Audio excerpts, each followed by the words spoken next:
Nous avons un tweet ou plusieurs tweets, me dit-on, dans l'oreillette qui sont arrivés. Je rappelle le hashtag débat au pluriel CJBAD. Je propose, messieurs, que nous le découvrions ensemble à l'écran. C'est un certain Eric qui vous envoie ce tweet. Quid des retours d'expériences négatives en logement des années passées? Qu'en a-t-on retiré?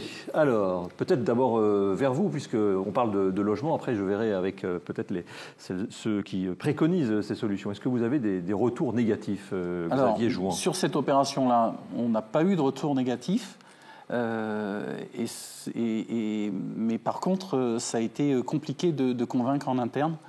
On a été visiter des témoins chez les fabricants. Il a fallu plusieurs visites parce que tout le monde avait en tête ces expériences d'il y a une trentaine d'années, douloureuses, l'air très sec et des choses enfin pas très agréables, quoi. Et finalement, tout le monde a considéré que c'était un mode de chauffage comme les autres, quoi.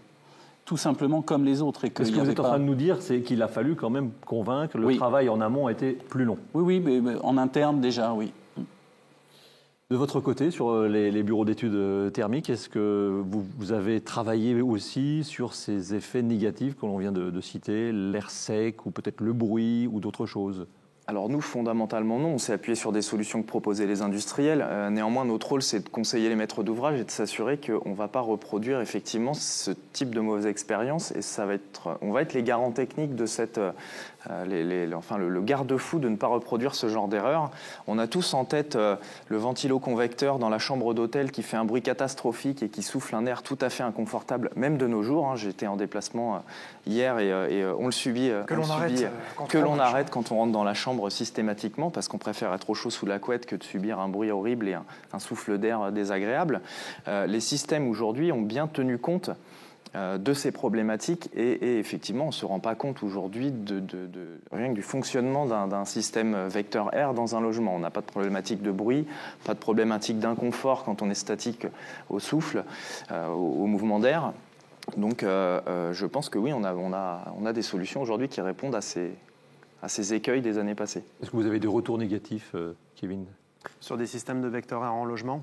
Non, ce n'est pas des préconisations que nous suivons ou auxquelles on est rencontré, du moins dans les régions qu'on officie. Donc il y a débat, vous détaillerez tout cela au fur et à mesure de la soirée. Non, on vient d'un monde où les logements étaient peu isolés, donc la stratification d'air était évidente. Pour combattre les déperditions, il fallait souffler fort, souffler chaud. Donc, ça faisait du bruit. Ça faisait du bruit. On avait un écart tête-pied en termes de température qui n'était pas agréable. Une tête comme ça, des pieds gelés, voilà, pour faire simple. Donc les gens soit limitaient le débit d'insufflation parce que c'était trop bruyant, soit au contraire conservaient l'inconfort corporel pour avoir chaud. Les choses ont largement changé et c'est la raison pour laquelle le vecteur air peut être aujourd'hui remis sur la table.